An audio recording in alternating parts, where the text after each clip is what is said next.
Hello everyone. आज के class में हम पढ़ेंगे क्लास 10th की बायोलॉजी का फर्स्ट चैप्टर जो कि है लाइफ प्रोसेसेस, राइट। तो एक्चुअली हम जानने की कोशिश करें कि व्हाट इज़ लाइफ प्रोसेसेस।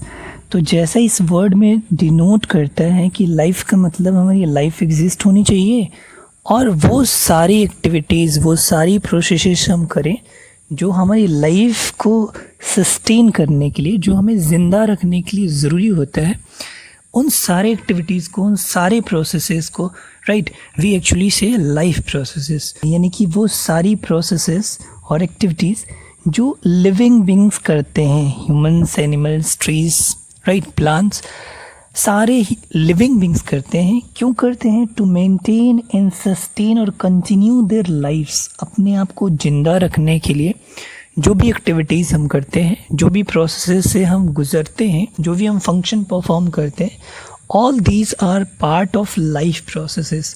अब हम जल्दी से देख लेते हैं वो कौन सी लाइफ प्रोसेसेस हैं जिनसे इंसान जो है अपनी लाइफ में करता है अपने आप को ज़िंदा रखने के लिए, राइट।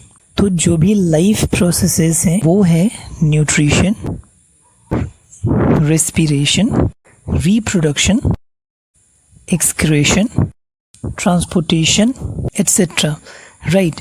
तो इस चैप्टर में जो हमें पढ़ना है वो पढ़ना है nutrition, respiration, excretion, transportation of blood और अदर मटेरियल्स। जो रिप्रोडक्शन का चैप्टर है वो हमें दूसरे लेसन में पढ़ना है, राइट। ऑल राइट, तो हम स्टार्ट करेंगे सबसे पहले न्यूट्रिशन को। यहाँ पे दो टर्म आता है, एक है न्यूट्रिशन और second one is the nutrients.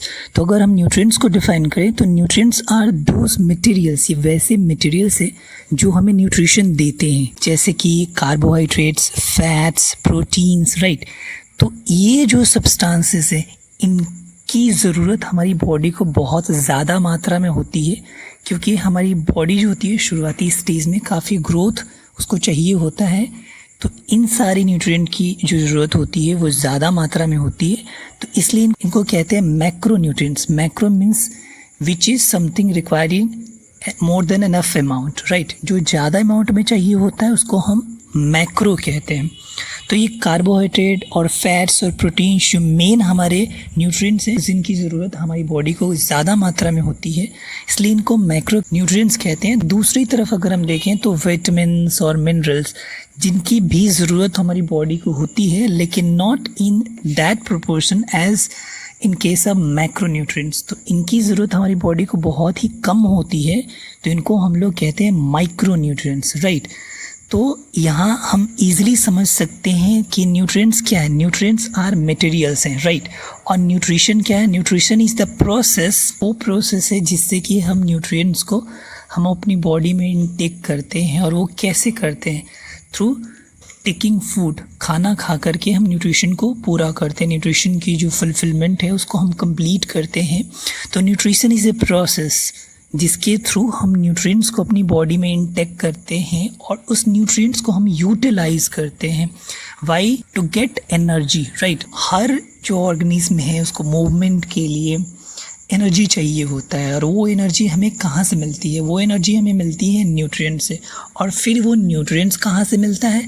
वो न्यूट्रिएंट्स हमें मिलता है थ्रू आवर फूड, मील। तो न्यूट्रिशन जो है बेसिकली टू टाइप्स का होता है, ऑटोट्रॉफिक न्यूट्रिशन और हीटेरोट्रॉफिक न्यूट्रिशन, राइट। अगर हम ऑटोट्रॉफिक न्यूट्रिशन को देखें तो ये वो मोड है न्यूट्रिशन का जिसमें एक ऑर्गेनिज्म जो है अपना फूड खुद ही प्रिपेयर करता है, राइट। और याद रखने वाली बात यहाँ पे ये है कि सिर्फ ग्रीन प्लांट्स और ब्लू ग्रीन अलगा, सिर्फ यही दो स्पीसीज़ हैं, ऑर्गेनिजम्स हैं जो अपने फूड को खुद ही प्रिपेयर करते हैं, राइट। अब आप कहेंगे कि फूड तो हम लोग भी प्रिपेयर करते हैं।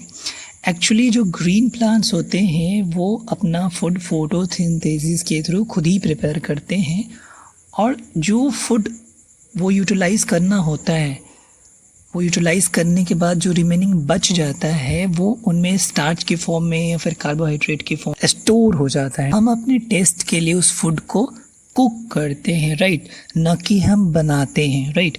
फूड तो ऑलरेडी प्लांट के लिप में या प्लांट का जो भी पार्ट हम खा रहे होते हैं उसमें फूड जो होता है उसमें स्टोर होता है, स्टार्च के फॉर्म में, कार्बोहाइड्रेट के फॉर्म में या फिर अदर न्यूट्रिएंट के फॉर्म में। हम तो बस फूड को अपने टेस्ट के लिए पकाते हैं, यानी कि ग्रीन प्लांट जो है वो अल्टीमेट सोर्स हैं फूड का इस पूरे यूनिवर्स में। हेटेरोट्रॉफिक न्यूट्रिशन की बात करें, राइट, तो ये जस्ट अपोजिट है ऑटोट्रॉफिक न्यूट्रिशन की, राइट। और ये वो मोड है न्यूट्रिशन का जिसमें एक ऑर्गेनिज्म या फिर कोई ऑर्गेनिज्म दूसरे ऑर्गेनिज्म पे डिपेंड करता है। वाई डिपेंड करता है? टू टेक इट्स फूड, अपना फूड ऑब्टेन करने के लिए वो दूसरे ऑर्गेनिज्म पे डिपेंड करता है, जैसे कि human beings, animals, insects etcetera. यहाँ पे इसकी 3 टाइप्स हो जाती हैं। The first one is saprotrophic nutrition. तो इस मोड में ऑर्गेनिज्म जो है ऑब्वियसली दूसरे ऑर्गेनिज्म पे डिपेंड तो करते ही अपने फूड के लिए। ये ऑर्गेनिज्म अपना फूड जो है लिक्विड के फॉर्म में ऑब्टेन करते हैं। यहाँ पे डिफरेंस है कि ये जो ऑर्गेनिज्म है दूसरे ऑर्गेनिज्म से जो है अपना न्यूट्रिएंट लिक्विड के फॉर्म में पूरा करते हैं, जूसेस के फॉर्म में कंप्लीट करते हैं, जैसे कि डीकम्पोजर्स। जब कोई एनिमल या फिर प्लांट डेड हो जाता है तो उस पर जो कीड़े निकल आते हैं जो उसको खा करके पचाते हैं, उसको डाइजेस्ट कराने का काम करते हैं, वो उस समय एक्चुअली उस डेड प्लांट से या फिर एनिमल से न्यूट्रिशन ले रहे होते हैं और उनकी बॉडी से ये जो न्यूट्रिशन है वो जूस के फॉर्म में उनको चूस करके वो न्यूट्रिशन को ऑब्टेन करते हैं, राइट। जो सेकेंड वन हेटेरोट्रॉफिक न्यूट्रिशन है वो है होलोजोइक न्यूट्रिशन। इसमें जो ऑर्गेनिज्म है, कोई जीव जो है वो फूड दूसरे ऑर्गेनिज्म से सॉलिड फॉर्म में लेता है। यहाँ पे याद रखने वाली सबसे ज़रूरी बात है कि इस मोड में ऑर्गेनिज्म जो है फूड का डाइजेशन जो है अपनी बॉडी के अंदर करता है। अगर हम सैप्रोट्रॉफिक न्यूट्रिशन में बात करें तो ऑलरेडी जो न्यूट्रिशन जो है वो लिक्विड के फॉर्म में होता है, तो ऑलरेडी जो डाइजेशन है वो किसी ऑर्गेनिज्म द्वारा उसको बॉडी में खाने के पहले ही डाइजेशन हो जाता है, वो खाना पच जाता है और फिर वो अपनी बॉडी में उस खाने को लेता है। जबकि होलोजोइक न्यूट्रिशन में जो है कोई ऑर्गेनिज्म जो है वो सॉलिड फॉर्म में अपने फूड को लेता है और खाने के बाद जो डाइजेशन, खाना पचने का जो काम होता है उसकी बॉडी के अंदर होता है। जैसे कि ह्यूमन बींग्स हैं, एनिमल्स हैं, हम जब खाना खाते हैं तो डाइजेशन खाना खाने के बाद ही, कुछ देर बाद ही खाना डाइजेस्ट होता है हमारी बॉडी में, राइट। हेटेरोट्रॉफिक का जो तीसरा मोड है वो है पैरासिटिक न्यूट्रिशन। इसमें क्या होता है कि कोई ऑर्गेनिज्म जो है दूसरे ऑर्गेनिज्म की बॉडी पे डिपेंड करता है, दूसरे की बॉडी पे रहता है और जिसमें रहता है उसको बोलते हैं होस्ट है, और उसी से अपना फूड जो है ऑब्टेन करता है या फिर एक्वायर करता है। जैसे कि मॉस्किटोज़, एक्चुअली मॉस्किटोज़ किसी की बॉडी में नहीं रहते हैं बट ये किसी दूसरे की बॉडी पे डिपेंड करते हैं, उसी से अपना डायरेक्ट फूड जो है वो इनटेक कर लेते हैं। इसके अलावा अमरबेल का जो प्लांट है वो भी पैरासिटिक ही प्लांट है, क्योंकि ये भी जो होता है दूसरे प्लांट पे लिपटा हुआ होता है और उसी से अपना न्यूट्रिशन जो है वो कंप्लीट करता है, राइट। तो आई होप कि न्यूट्रिशन और उसके टाइप्स आपको अब क्लियर हो गए होंगे। यहाँ पे 2 टर्म आता है, एक टर्म होता है कि न्यूट्रिशन इन प्लांट्स। हम इन दोनों ही टॉपिक को अलग अलग देखेंगे कि प्लांट्स में किस तरह से न्यूट्रिशन होता है और फिर देखेंगे कि एनिमल्स में न्यूट्रिशन कैसे होता है।